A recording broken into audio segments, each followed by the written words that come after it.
Sopo Siro, Sopo Ingsun. Kalimat itu pertama kali saya dengar dari seorang teman yang suka mendalami filsafat Jawa. Dan jujur, saya nggak langsung paham. Tapi ada sesuatu yang mengganggu batin saya setelahnya. Bukan karena kalimat itu sulit dimengerti, tapi justru karena terlalu dalam. Seolah-olah ada pintu kecil dalam hati saya yang selama ini tertutup, lalu pelan-pelan mulai terbuka. Apa maksudnya? Siapa kamu? Siapa aku? Kalau dibaca sekilas, ini seperti pertanyaan biasa. Tapi dalam filsafat Jawa, ini adalah pintu gerbang kesadaran. Bukan tentang mengenali orang lain, tapi mengenali diri sendiri. Dan ketika kita menyadari siapa diri sejati, barulah kita bisa mengenali yang maha sejati. Selama ini, hidup kita seperti diikat oleh rutinitas. Bangun pagi, kerja, pulang, main HP, tidur. Besoknya diulang lagi. Dan tanpa sadar, kita berjalan di atas autopilot. Kita jadi robot yang hanya menjalankan perintah sosial. Lama-lama, kita lupa bahwa kita pernah punya pertanyaan sederhana.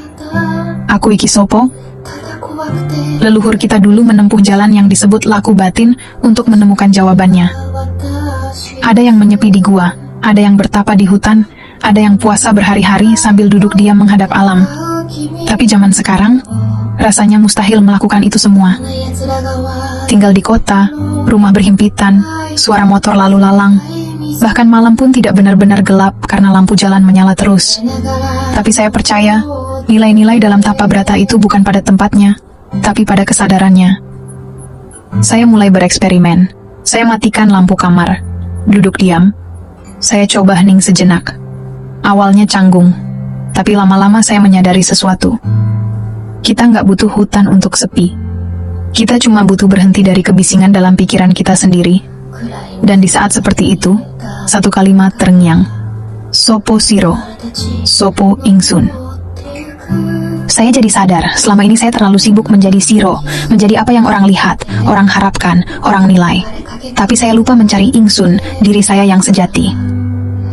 Ternyata menjadi Siro itu melelahkan. Menjadi yang orang lain mau. Menjadi yang disukai media sosial. Menjadi versi palsu dari diri sendiri demi diterima. Kita pakai topeng tiap hari. Topeng pekerja keras, topeng yang selalu kuat, topeng yang selalu bisa tertawa di depan orang lain. Tapi di dalam, siapa tahu, mungkin kita sedang kosong. Atau bahkan, kita sendiri tidak kenal siapa yang sedang memakai topeng itu.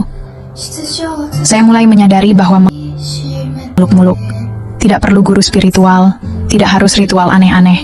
Cukup duduk diam, sendiri, tanpa gangguan. Karena saat tidak ada suara luar, suara dalam akan mulai terdengar. Dan suara itu bisa menakutkan. Karena disitulah kita berhadapan dengan luka, kekurangan, dan pertanyaan-pertanyaan yang selama ini kita hindari. Saya menyebut ini sebagai tapa cahaya. Caranya sederhana. Setiap malam saya matikan semua lampu. Saya duduk di tempat gelap, tidak main HP, tidak mendengarkan apapun, hanya diam. Dalam gelap itu, saya belajar satu hal penting.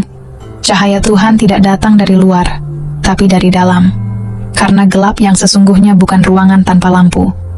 Gelap sejati adalah saat hati kita tidak bisa membedakan mana yang benar dan mana yang palsu. Dan ironisnya, banyak dari kita merasa hidup di bawah cahaya, lampu rumah, layar HP, sorotan sosial, padahal batinnya gelap gulita. Dari situ, saya mulai mencoba laku-laku kecil yang bisa dilakukan siapapun, bahkan oleh orang modern seperti saya. Salah satunya adalah laku ambegan, laku napas, tarik napas, pelan. Dan saat menarik itu, saya ucapkan dalam hati, saking pangeran. Lalu saat menghembuskan, saya katakan, mulih marang pangeran. Segala sesuatu berasal dari Tuhan, dan akan kembali kepada Tuhan. Saya ulangi itu dan perlahan, saya merasa bukan cuma napas yang masuk dan keluar, tapi juga pikiran-pikiran yang tadinya ruwet mulai jernih.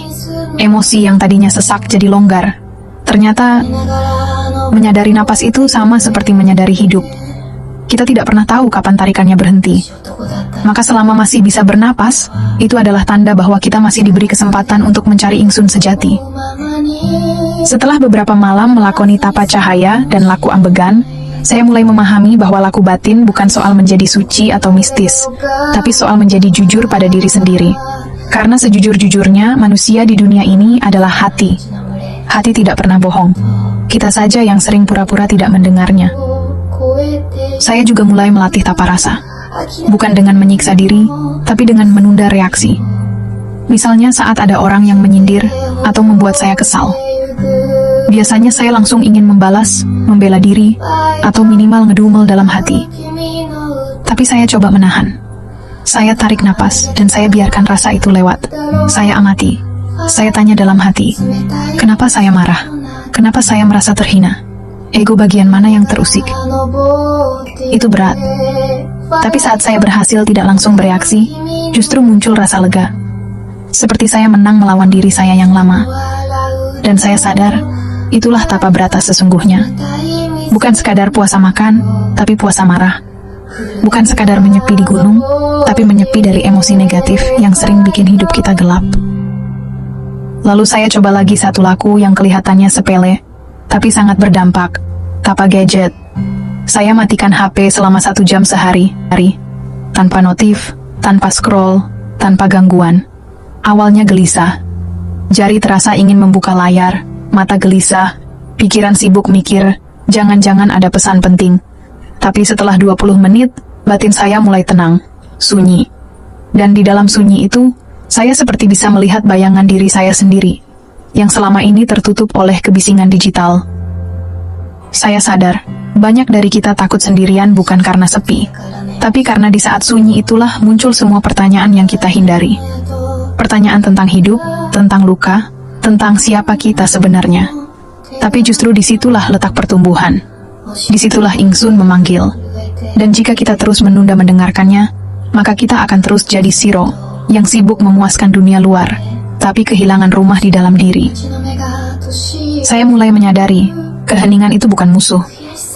Justru dari situ kita bisa bertemu dengan diri sendiri yang sejati. Dulu saya kira sunyi itu menakutkan, tapi setelah saya jalani, saya malah merasa seperti dipeluk. Karena dalam sunyi itu, saya tak perlu pura-pura kuat.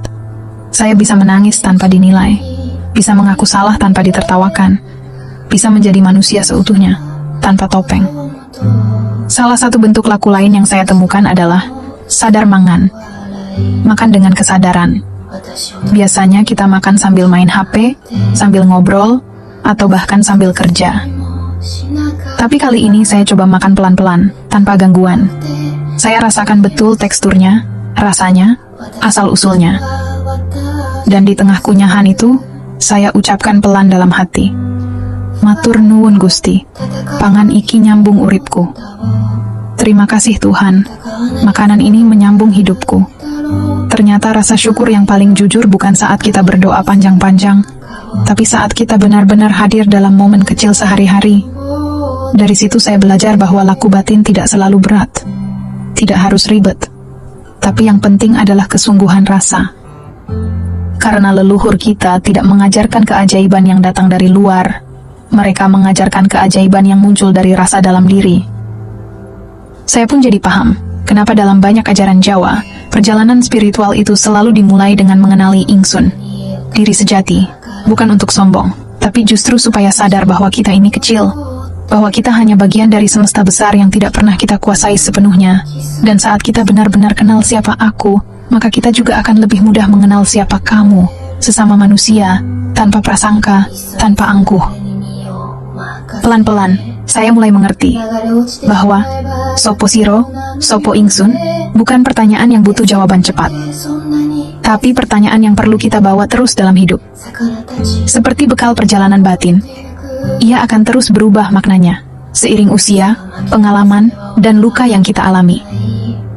Kadang, saya menjawabnya dengan bangga. Aku adalah ciptaan Gusti, yang harus berbuat baik. Kadang, saya menjawab dengan lirih. Aku ini cuma debu Gusti, yang sering lupa arah. Tapi di semua versi jawaban itu, saya menemukan satu benang merah. Ingsun, bukan tentang siapa saya di mata orang lain, tapi siapa saya saat saya berhadapan dengan diri sendiri dalam keheningan. Dan saat itulah, saya merasa lebih dekat, bukan hanya dengan Tuhan, tapi juga dengan sesama. Karena saat saya makin paham siapa diri saya juga jadi lebih lembut dalam menilai orang lain. Saya tak lagi mudah marah, tak lagi cepat menghakimi. Karena saya tahu, Setiap orang sedang dalam perjalanan mengenali ingsunnya sendiri. Filsafat Jawa tidak rumit, tapi memang tidak bisa dikejar secara terburu-buru. Ia tidak datang dari debat kusir atau hafalan, tapi dari rasa, dari laku, dari kesediaan untuk menunduk, diam, dan mendengar. Dan saya percaya, di zaman yang makin riuh ini, justru ajaran Jawa seperti ini yang bisa menyelamatkan kita, menjadi jangkar batin di tengah banjir informasi, menjadi pelita di tengah gelapnya pencarian makna. Maka kalau hari ini Anda sedang lelah, sedang merasa kosong, bingung arah hidup, atau bahkan tak tahu lagi siapa diri Anda, cobalah duduk diam, matikan lampu, tarik napas pelan, biarkan semua suara luar berhenti, dan tanyakan pelan-pelan, sopo siro, sopo ingsun, karena mungkin jawaban itu tidak pernah jauh. Ia hanya menunggu Anda berhenti sejenak, lalu mendengarkannya dari dalam hati sendiri.